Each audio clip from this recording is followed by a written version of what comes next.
안녕하십니까. 저는 학교와 지역 사회를 사랑하는 모임 학사모 대표 이병도입니다. 아마 학사모 그러면 궁금해 하실 겁니다. 학교는 지역사회 학교입니다. 그래서 학교와 지역사회를 사랑하는 모임은 비영리 민간단체로 등록되어 있습니다. 1994년 어느 토요일이었습니다. 중학교 3학년 남학생 4명이 하굣길에 술에 취하신 40대 아저씨와 싸움이 벌어졌습니다. 제가 가르친 이 학교 제자들입니다. 그 중에 한 학생이 시장 좌판에 있던 흉기를 집어들어 아저씨를 수차례 찔렀고 결국 그 40대 아저씨는 숨을 거두었습니다. 순식간에 일어난 끔찍한 사건이었습니다. 94년 그때는 언론에도 참 많이 나왔었습니다. 우리 경기도권에서 있었던 사건입니다. 저는 그 학생을 가르친 교사로서 너무 많은 학생을 잘못 가르친 것에 대한 죄책감을 느꼈습니다. 그 학생을 상담하면서 들은 얘기로는 술에 취한 아저씨가 우리 지나가는 중학교 3학년 4명에게 무차별적인 욕설을 해서 화가 난 나머지 참을 수가 없어서 흉기를 휘둘렀습니다. 이런 얘기를 하면서 우는 겁니다. 그 학생은 사실 제가 수업 시간에 수업을 할 때는 너무너무 착한 아이였어요. 그런데 이 아이가 그렇게 한순간에 끔찍한 살인자가 되었던 것입니다. 그 아이는 결국 소년범으로 15년 형을 선고받고 경상북도 김천교도소에서 수감 생활을 시작을 했습니다. 참 교사로서 기가 막혔습니다. 과연 대한민국 교육부에서 교사로서 이런 아이들을 과연 어떻게 앞으로 가르쳐 나가야 될 것인가 고민하지 않을 수가 없었습니다. 또 직업에 대한 회의감도 들었습니다. 결국 저는 2000년 2월 28일 교사를 사직을 했습니다. 그리고 꿈을 가졌습니다. 대한민국의 청소년 비행 예방을 위한 공부를 다시 해야 되겠다. 과거에 저는 이과 전공은 화학교사에 있었습니다. 과학 전공을 했습니다. 그래서 중학교에서는 과학교사를 했었습니다. 그러던 사람이 갑자기 사회과학 분야인 사회복지 쪽으로 전향을 했던 겁니다. 제가 이건 책임을 져야 되겠다.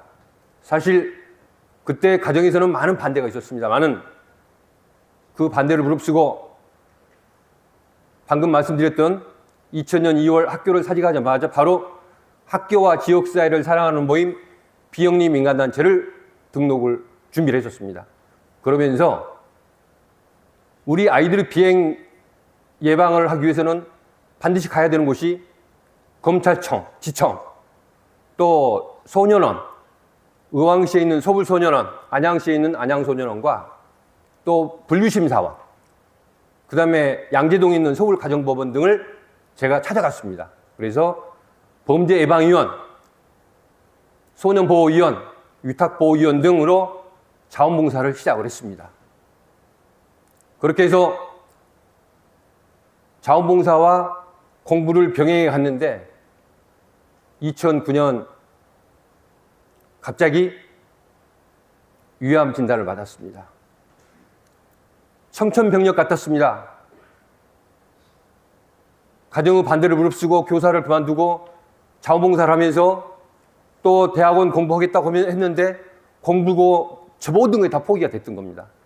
그러나 거기서 포기하지 않았습니다. 이미 아이들을 제가 의왕시에 있는 서울소년원과 안양소년원, 또 자립생활관, 또 서울가정법원, 또 안산에 있는 수원지방검찰청 안산지청 등에서 위탁받은 아이들을 검정고시 지도 및 지도를 하고 검정고시 지도 및 상담을 하고 있었습니다. 위암 진단을 받은 것도 부족해서 그 아이들을 가서 소년원에 가서 공부를 시켜야 됩니다. 결국 척추암까지 전이됐다는 선고를 받았습니다. 그러나 곧 저를 그곳으로 가도록 했던 건 뭐냐면 청소년 비행 예방을 위해서 과연 그러면 어떤 공부를 해야 될까 이런 생각을 했기 때문에 갔던 것입니다. 그러나 그런 가운데서 놀라운 결과가 있었습니다. 제가 약 25년 동안 그곳에서 활동을 하고 있습니다만은 오히려 제가 청소년들을 만나고 나면 에너지가 듬뿍듬뿍 부풀어오는 걸 느낄 수가 있었습니다. 왜냐하면 제가 난 아들, 딸들이 그렇게 따뜻하게 저한테 아빠란 말과 함께 저와 같이 그렇게 다정하게 보내지 못했었습니다만은 그곳에 있는 아이들을 보면 제가 2004년에 수원지방검찰청 안산지청에서 위탁을 받은 아이 같은 경우는 절도였거든요. MP3 훔쳤던 절도인데 저한테 1년간 보호처분이 4호처분이 돼서 4호처분입니다. 1년간 저한테 위탁이 돼 있었습니다. 자기 아빠하고 대화도 안 되고 엄마하고 대화도 안 됐던 아이인데 1년 만에 아이가 변하더라고요. 1년 만에. 그래서 뭐냐면 현장에서 이 활동은 이론도 중요하지만 저는 사회복 작자입니다. 반드시 이론을 겸비한 현장이 중요하다는 걸 느꼈었습니다. 결국 2004년에 제가 위탁받았던 아이는 지금 석사 학위를 받고 우리 대한민국 정부에서 열심히 근무를 하고 있습니다. 그런가 하면 2009년에 서울 영등포 구치소에서 수감되어 있던 특가법 1심에서 5년형을 선고받았던 김모군입니다. 지금은 40세로서 가장입니다. 많은 5년형을 선고받고 수감 중에 제가 그때 암투병을 뗍니다.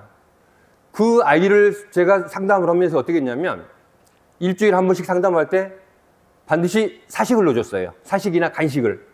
그리고 딱 10개월 제가 끝난 날 그 얘기를 했었습니다. 김구나, 선생님이 너를 상담하면서 너한테 사식으로 넣어줬던 거는 선생님이 암투병 하면서 금식하고 넣어줬던 비용이었었다. 네가 그 마음을 알고 회개를 해라. 그리고 나서 구치소에서 나오는 날 반드시 기도원에 가서 3박 4일 금식 기도하고 나와라. 그리고 네가 가지고 있었던 휴대폰은 절대 사용하지 마라. 사실 그 아이는 지금은 저희 협력자가 되어 있습니다. 변화가 되더라는 얘기죠. 또 세 번째 사례는 2012년도에 안양소년원에서 제가 검정호 씨 주도 중에 만났던 우리 아이입니다. 여자 딸아이. 제가 여기 제목 보시면 이 편지죠. 꼭 연애 편지 쓰듯이 쓰는 아이예요. 이 아이도 할머니와 단둘이 사는 여자 아이입니다. 이 아이도 생활절도예요. 저한테 와서 중학교, 고등학교 검정고시를 다 받았습니다. 공부를 했습니다. 그러면서 이 아이는 여자아이다 보니까 학용품도 필요하고 부족하고요. 제일 중요한 게 뭐냐면 그런 시설에 있을 때 보면 여자아이들이 생리대가 부족한 경우들이 많습니다. 그래서 이 여자아이가 뭐라고 하냐면 이 딸이 아빠 생리대가 필요해요 그래요. 근데 생리대 하나를 사줄 수 없잖아요. 선생님들 그러시죠? 그럼 박스로 사줘야 돼요. 그때 제가 여자소년원에 박스를 사들고 들어가서 수업에 들어갔더니 그곳에 있는 직원이 뭐라고 하냐면 선생님 창피하지 않아요? 그러더라고요. 혹시 우리 여기 청중분들 중에서 우리 어르신들 창피하나요 그게? 안 하죠? 뭐가 창피합니까? 당연히 필요합니다 그랬어요. 그랬더니 이 아이는 지금 이제 출소해서 자동차 관리학과를 나와서 지금 현재 직장생활을 잘하고 있습니다. 결국은 결혼할 때 되면 제가 혼수 준비도 해줘야 되고 주례를 서줘야 돼요. 거꾸로 이제. 그 다음에 네 번째 아이는 우리 고양시 아이예요. 우리 경기도에 지금 보면 여자소년원은 안양시에 있습니다. 안양시 호계동 산 70번지. 그곳은 여자소년원이지만 우리 고양시 아이들도 있습니다. 그 다음에 의왕시 고산 87번지. 그곳은 서울소년원에도 마찬가지로 고양시 아이들이 많이 있습니다. 그래서 2013년도에 이 아이입니다. 이 남자아이 같은 경우는 식사동 아시죠? 식사동에 있는 아이였어요. 이 아이는 교송가정이에요. 그래서 결국은 어떻게 했냐. 여름에 끌려왔는데 겨울에 아이가 나왔거든요. 그럼 뭐가 없죠? 옷이 없어요. 추운 겨울 12월이에요. 그래서 제가 패딩 잠바와 바지와 속옷, 런닝구 팬티, 양말까지 사가지고 왔어요. 그걸 어디서 샀냐면 제 사무실에 있는 능곡동에 샀습니다. 그랬더니 능곡동에 지금은 재개발로 지금 없어졌습니다만 그 가게 사장님이 부천으로 이사를 갔습니다만은 물어보시더라고요. 왜 이런 옷을 사느냐 그래서 내가 사실 소년원에 이런 활동을 하는데 필요하다. 더군다나 우리 고양시 아이다. 그랬더니 그 사장님이 감사하게도 패딩 잠바에 뭐에 사니까 너무 비용이 많이 나오니까 좀 가격을 깎아주시더라고요. 그래서 결국은 그 아이에게 그 잠바를 패딩 잠바와 바지를 줬더니 이 아이가 뭐라 그러냐면 선생님 왜 이렇게 나에게 비싼 옷을 사줘요? 사실은 소년원에서 나올 때는요 화장실에 가서 옷을 갈아입고 나와야 됩니다. 환복을 해야 돼요. 안에서 못 옵니다. 그래서 화장실 가서 네가 갈아입고 나오니라. 그랬더니 아이들이 뭘 보죠? 나베를 봅니다. 나베를 보더니 아이가 뭐라고 하냐면 왜 이렇게 비싼 옷을 사줬어요? 그래서 제가 딱 그 얘기를 했습니다. 아들아, 아빠는 사실은 입고 다니는 옷이 대학 교수지만 너처럼 비싼 옷을 안 입었어. 하니까 절대 옷 누구 주지 말고 팔아먹지 말고 따뜻하게 겨울 잘 지내. 사실은 그렇게 해서 우리 식사동까지 부산에서 KTX로 서울역에 와서 오면서 많은 얘기를 했습니다. 지금은 그 아이가 경기도 시흥시에 있는 모 의류 매장에서 근무를 하고 있습니다. 그 아이가 가끔 전화 와서 뭐라고 하냐면 아빠 내가 짜장면 사줄 테니까 오라는 거예요. 근데 사실은 아이한테 짜장면 얻어먹으러 가기는 어렵더라고요. 보니까 시간적으로. 그래서 아마 9월 달쯤에 한번 가보려고 합니다. 사실은 그런 활동을 쭉 해가다 보니까 저희가 2014년도에 암투병을 하면서 기적이 일어났어요. 병원에 갔더니 완치가 됐다는 거예요. 사실 저는 제 병이 완치가 됐던 게 우리 청소년들, 비행 청소년들을 그동안 선도하면서 지도했던 결과로 우리 아들과 딸이 보내주는 저는 선물이다 이렇게 생각합니다. 제가 이렇게 계속적으로 활동하는 동안 저는 또 제가 자원봉사하면서 우리 아이들과 같이 하다 보니까 또 거기에서 얻어지는 게 있어요. 왜냐하면 논문을 통과해야 되잖아요. 그래서 논문을 통과했던 게 석사나 박사 논문을 어떻게 하면 비행 청소년들을 예방할 수 있는가 이 부분이었습니다. 사실은 그게 현재 사회복지 현장에서도 제가 연구했던 부분들이 상당히 왜냐하면 교정시설에서 직접 들어가서 했기 때문에 지금도 많이 각광을 받고 있습니다만은 우리 아이들이 그곳에서 했던 거는 저와 같이 함께 하면서 지금도 마찬가지입니다. 제가 사실 이 아이들에게 이와 같이 쭉 했더니 이 아이들 계속적으로 저한테 보낸 편지들이 뭐냐면 선생님 우리에게 그러면 더 필요한 게 뭐 있습니다 그래요. 이 펜은 뭐냐면 금년 2025년도에 저희 소년원에서 검정고시 합격해가지고 대학 진학한 아이들한테 5명한테 대학 등록 장학금을 주었습니다.